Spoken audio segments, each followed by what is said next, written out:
Pozdravujem ťa z košického štúdia, kde práve teraz nakrúcame do kľudky k špeciálnej série dokumentu, ktorý už nejaký ten čas mapuje moju dobrodružnú plavbu po Stredozemnom mori.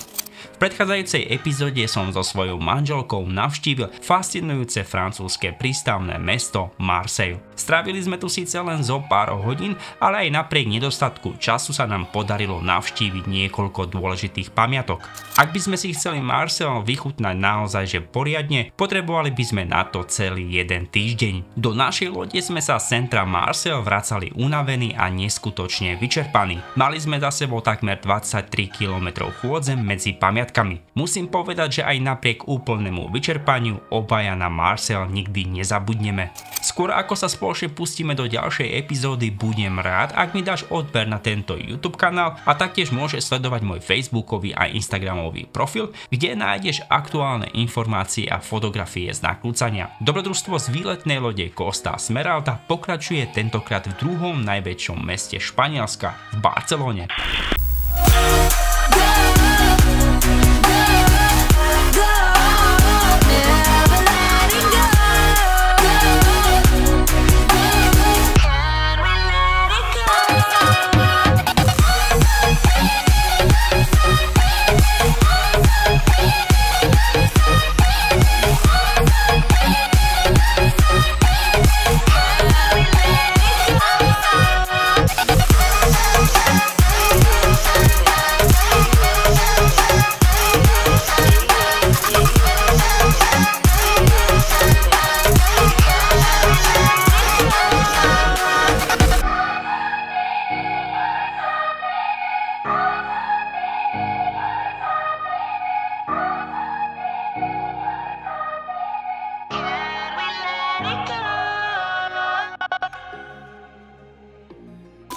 Bude to znieť smiešne, ale po fyzicky vyčerpávajúcom dni strávenom v Marseille sme obaja tak tvrdo zaspali, že sme sa zobudili až v Barcelone.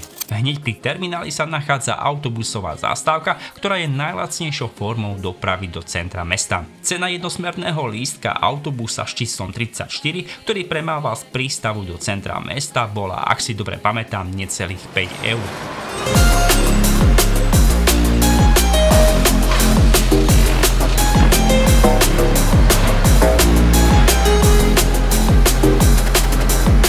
Po 20 minútach jazdy nás autobus vysadil na stanici nedaleko Svetového obchodného centra Barcelony. Predstavujem ti 60 metrov vysoký monument, ktorý sa nachádza v gotickej štvrti na konci slávnej barcelonskej ulice La Rambla. Táto viac ako 7 metrov vysoká bronzová socha zobrazuje Kolumba stojaceho na zemeguli, ktorý prstom ukazuje pravdepodobne smerom na Malorku a nie na Ameriku, ako si to mnohí ľudia stále myslia. Zaujímavosťou je, že sa pod Kolumbovou sochou nachádza 360 stupňová rozhľadňa, ku ktorej sa vieš dostať štvormiestnym výťahom. Ďalšou perlou je, že tento výťah vyváža návštevníkov už od roku 1889 a v tom čase to bol úplne prvý a jediný výťah v celej Barcelone. Ak sa chceš vyviesť hore, tak si za vyvezenie priprav niečo cez 7 eur. Nám sa dostať do rozhľadne nepodarilo, pretože v tom čase tento výťah čistili, takže sme si sochu museli pozrieť zo spodu a radšej sa presunuli k najrušnejšej a najznámejšej ulici v celej Barcelóny. Nasledujúca zastávka La Rambla.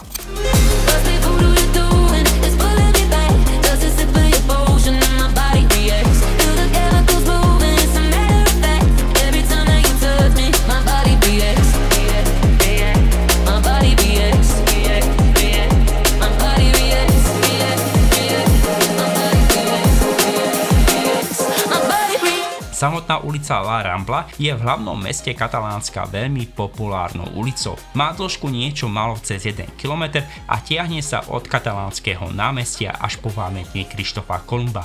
Keď sme vyšli zo stanice metra na túto svetoznámu ulicu, hneď nám bolo jasné, prečo ju turisti tak milujú. Za chrbtom sme mali nádherné katalánske námestie a pred nami ulicu, ktorá sa objavila v mexicko-španielskej dráme, ktorú režiroval Alejandro González Iñárritu. O samotnom pôvode názvu La Rambla kolujú rôzne mýty. Údajne vraj pochádza z arabského slova, ktoré znamená niečo ako vyschnuté koryto. Hovorí sa, že na mieste, kde sa nachádza La Rambla, kedysi pretekala rieka, ktorá časom vyschla. Celá ulica zároveň tvorí akúsi hranicu medzi gotickou štvrťou Barcelony a štvrťou El Raval. Na tejto ulici nájdete naozaj všetko. Žonglérov, muzikantov, živé sochy, suveníry na každom rohu, ale aj vreckárov. Na to si treba dávať naozaj veľký pozor. Čo viac o tejto ulici povedať? Radšej si na pár sekúnd vychutnaj zábery, ktoré sme nakrútili.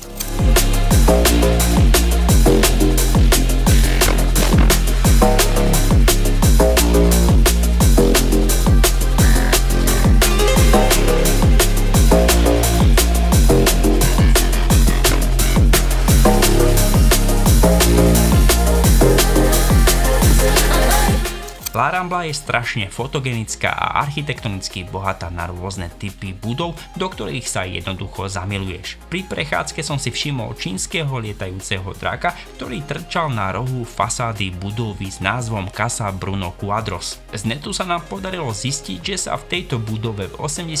rokoch 19. storočia nachádzal akýsi obchod s dážnikmi, ktoré sú znázornené aj na fasáde budovy. Je to naozaj krásna budova. Všimol som si väčší dáv ľudí, ktorý vychádzal z vedľajšej úzkej uličky, preto som vyťahol z vrecka svoj mobil, pozrel si Google Maps a zistil som, že sa len pár metrov od nás nachádza Bazilika de Santa Maria del Pi. Z netu sme zistili, že tieto úzke ulice tvoria akýsi labyrint veľkých kostolov, rušných námestí a mnohých skvelých reštaurácií a kaviarní. Keď sme kráčali úzkou uličkou v gotickej štvrti, na jej konci sa pred nami začala zjavovať najsurovejšia ukážka gotickej stavby v celej Barcelony. Tento kostol bol dokončený v roku 1391 po 55 rokov stavby a momentálne sa nachádza na námestí Plaza del Pin. Vo vnútri sa nachádzala po pravej strane menšia miestnosť, v ktorej bol maličký oltár a niekoľko miest na sedenie. Ten interiér mi bol neskutočne povedomý, tak som kúsok pátral, či som ho už v nejakom tom filme nevidel a bolo to tak. V kinách ho premietali v roku 2022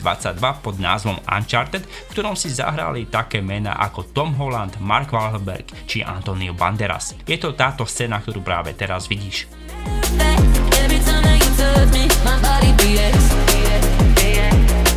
Našou ďalšou zastávkou bola svetoznáma barcelonská katedrála, ktorá sa od Baziliky de Santa Maria del Pi nachádzala približne 400 metrov. Takže sme sa znova vybrali naprieč gotickou štvrťou, aby sme si túto nádhernú mohutnú stavbu pozreli aj na vlastné oči.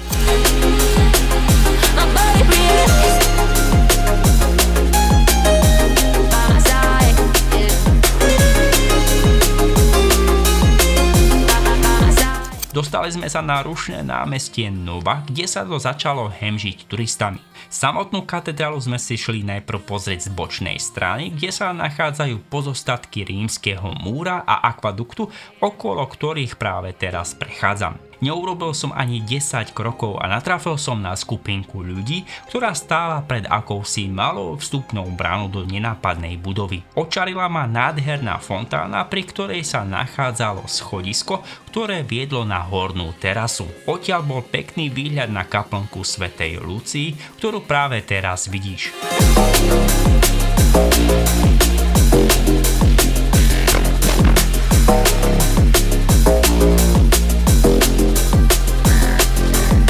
Samozrejme, že nás čas veľmi tlačil, tak sme toto pekné miesto museli opustiť a vydať sa ku barcelonskej katedrále alebo ak chceš ku katedrále svätého Kríža a svätej Eulálie.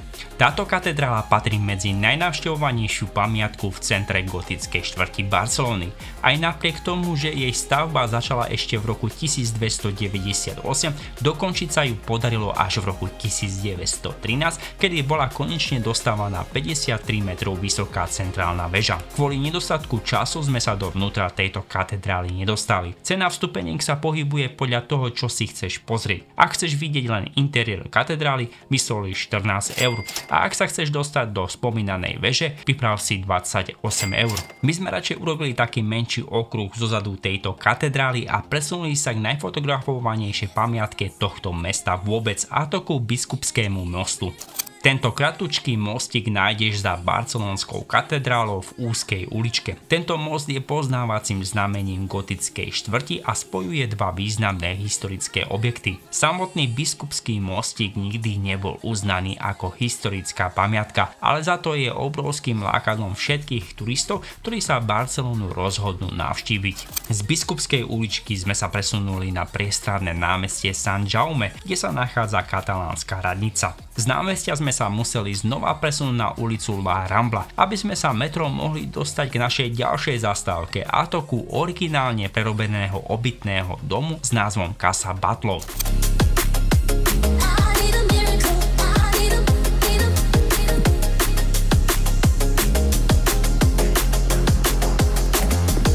Už keď sme vychádzali z metra, sme si mohli všimnúť túto stavbu s originálnym rukopisom od Gaudího. Pred ňou bola veľká skupinka ľudí, ktorí si ju fotili z každej strany, a k ním sme sa pridali aj my. Asi najznámejší filmom, ktorý sa v tomto obytnom dome nakrúcal, je kriminálny thriller z roku 1994, v ktorom si hlavnú úlohu zahrala anglická herečka Kate Beckinsale. Taká malá rada pre teba: ak sa rozhodneš navštíviť Barcelonu a budeš si chcieť pozrieť túto stavbu aj znútra, určite odporúčam si vstupenky zakúpiť radšej online. Sú tak výrazne lacnejšie ako na mieste, no aj tak začínajú na sume 29 eur.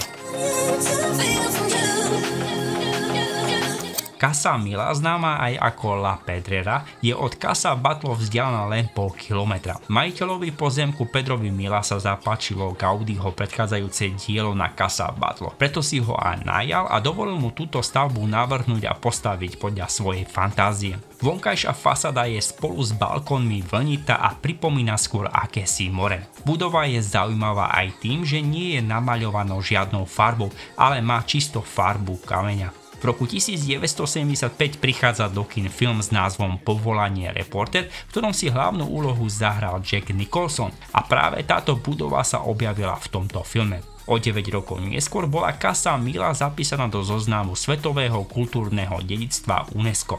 Dnes je sprístupnená verejnosti a vo vnútri nájdeš Gaudího ateliér alebo múzeum. Na vstupenku si priprav 28 eur. Našou hlavnou a predposlednou pamiatkou, ktorú sme si nemohli nechať ujsť, bola svetoznáma bazilika La Sagrada Familia. Z La Rambla sme sa presunuli metrom zo stanice Diagonal s linkou 5, ktorá nás zaviedla priamo ku chrámu Svätej rodiny.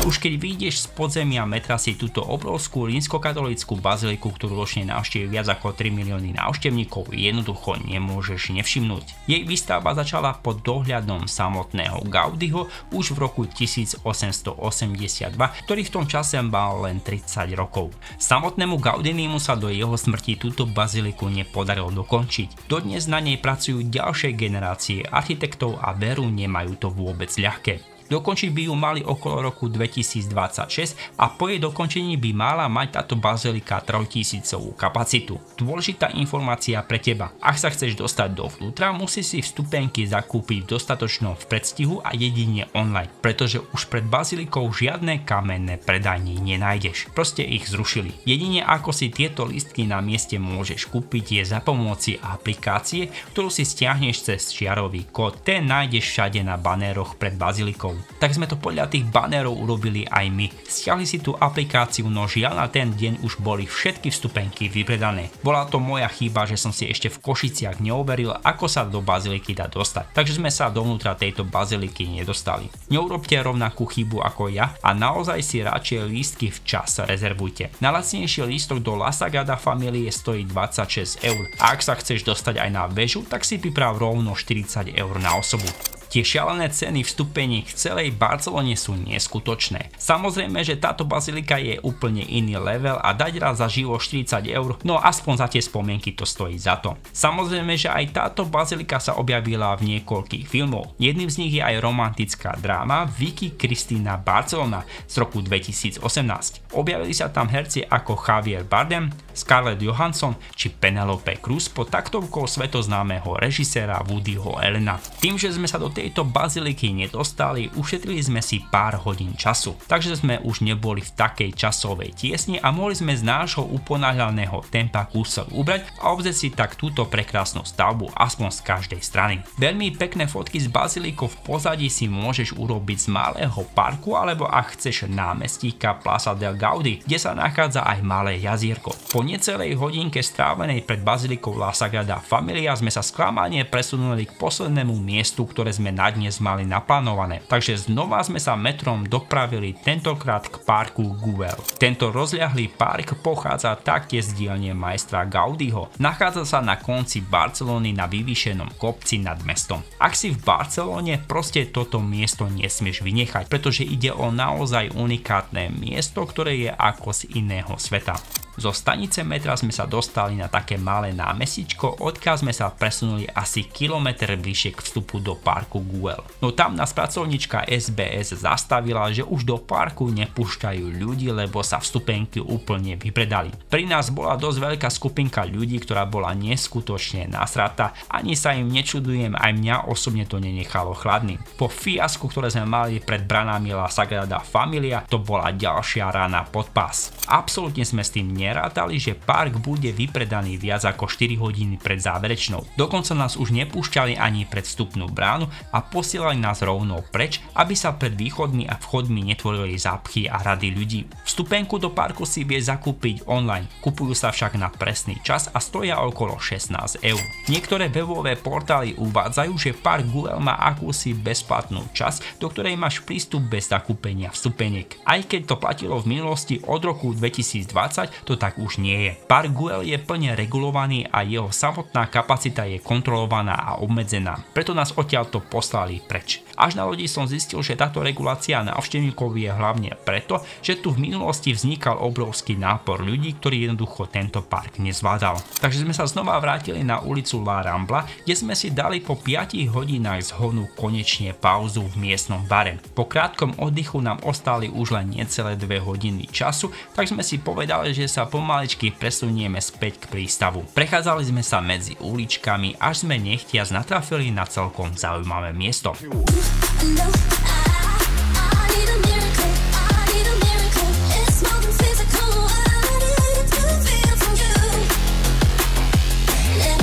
Plaza Real, alebo ak chceš Kráľovské námestie, sa nachádza asi 100 metrov od ulice La Rambla. História tohto námestia siaha do prvej polovici 19.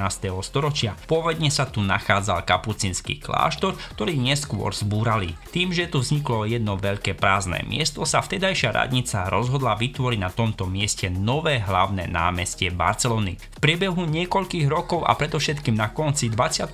storočia tieto priestory prevzali bary, reštaurácie a nočné kluby, ktoré premenili toto námestie na jedno z najvyhľadávanejších barcelonských nočných klubov. Toto miesto je naozaj krásne a odporúčam vám sem aspoň na chvíľku zájsť. Z Kráľovského námestia sme sa presunuli na koniec ulice La Rambla, kde sa okrem sochy Krištofa Kolumbusa nachádza aj maličký barcelonský prístav s názvom Well. Nachádza sa tu niekoľko maličkých lodí a jacht, no nás zaujala jedna konkrétna, a to historická švédska loď s názvom Gothenburg. Po zaplatení vstupenky, čo bol asi 15 eur, sme sa dostali na palubu tejto lode. Zistili sme, že táto loď bola práve na expedícii po celej Európe a práve kotvila v Barcelone. Medzi rokmi 2022 a 2023 táto loď navštívila 19 prístavov po celej Európe okrem Slovenska. V Košiciach som sa dočítal, že loď Gothenburg je v skutočnosti najväčšia oceánska drevená plachetnica na svete.